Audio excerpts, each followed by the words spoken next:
Assalamualaikum warahmatullahi wabarakatuh. Selamat pagi dan salam sejahtera bagi kita semua. Nah, dalam video kali ini saya akan memberikan pemahaman atau berbagi pengalaman, berbagi pengetahuan terkait dengan masalah perselingkuhan. Kenapa kemudian saya memberikan materi ini? Karena banyak sekali yang bertanya di channel YouTube kami mengenai perselingkuhan, Nah, apakah ada pasal perselingkuhan itu atau diatur tidak dalam suatu peraturan perundang-undangan? Karena mungkin banyak sekali nih kejadian-kejadian perselingkuhan ini, apalagi bulan-bulan kemarin tuh sempat viral banget terkait dengan kasus-kasus perselingkuhan. Oleh karenanya dalam video kali ini insya Allah saya akan memberikan pemahaman terkait dengan masalah perselingkuhan. Nah, perselingkuhan ini teman-teman semuanya dalam suatu peraturan perundang-undangan sebetulnya tidak ada pasal secara eksplisit yang mengatur terkait dengan perselingkuhan. Lantas bagaimana Yang ada itu yang sudah diatur dalam peraturan perundang-undangan bukan perselingkuhan namun pasal mengenai perzinahan.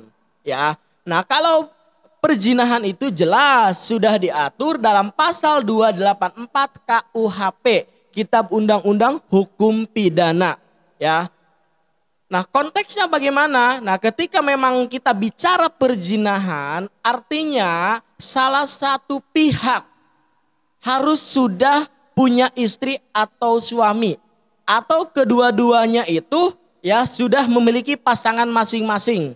Dia melakukan perselingkuhan, kemudian dia melakukan hubungan badan, baru masuk itu sebagai kategori perzinahan. Jadi kalau memang teman-teman semuanya ingin melaporkan seseorang itu dengan pasal perselingkuhan, saya rasa tidak akan diterima laporannya karena memang belum ada dasar hukum yang mengatur terkait dengan hal itu.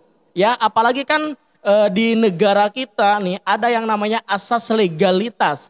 Jadi tidak ada suatu perbuatan yang dapat dipidana sebelum ada peraturan perundang-undangan yang mengatur terlebih dahulu.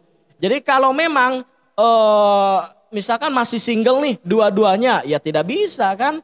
Kemudian tadi baru yang satu sudah punya pasangan, misalkan baru hanya chat-chat aja perselingkuhan. Kalau memang dia belum melakukan hubungan badan, belum melakukan perzinahan, maka akan sulit untuk memasukkan kategori pasal 284 KUHP itu Jadi harus ada hubungan badan terlebih dahulu baru masuk sebagai pasal perzinahan 284 KUHP. Nah, lantas bagaimana ketika memang istrinya nih atau suaminya menemukan chat-chat mesra gitu kan, diduga itu adalah selingkuhannya, kemudian di screenshot di-upload di media sosialnya.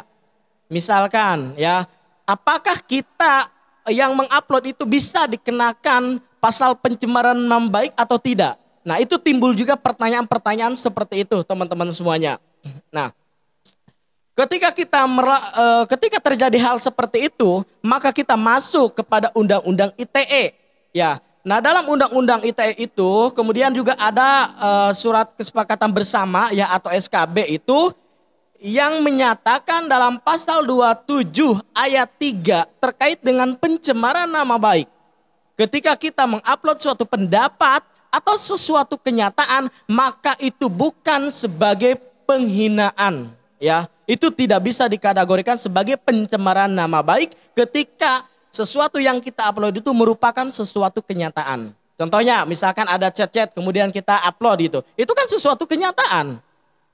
Kalau sesuatu kenyataan itu tidak masuk sebagai pencemaran nama baik. Begitu kira-kira pandangan hukum terkait dengan masalah tindak pidana perselingkuhan atau perzinahan.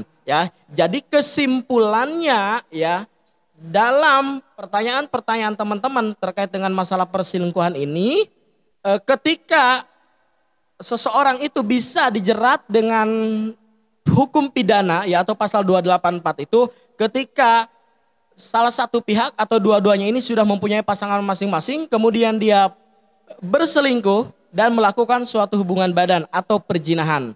Sepanjang dia belum melakukan misalkan perzinahan, maka akan sulit untuk dikenakan pasal 284 karena sampai saat ini terkait dengan pasal perselingkuhan itu belum diatur ya. Jadi tidak ada pasal secara eksplisit yang mengatur terkait dengan masalah perselingkuhan ya. Jadi itulah kira-kira gambaran terkait dengan perselingkuhan. Mudah-mudahan video singkat ini bisa memberikan pencerahan ya bagi teman-teman semuanya. Apabila ada hal-hal lain yang perlu ditanyakan, tinggal tulis aja di kolom komentar di bawah ini. Demikian, kurang dan lebihnya mohon maaf. Wassalamualaikum warahmatullahi wabarakatuh. AS Melopon,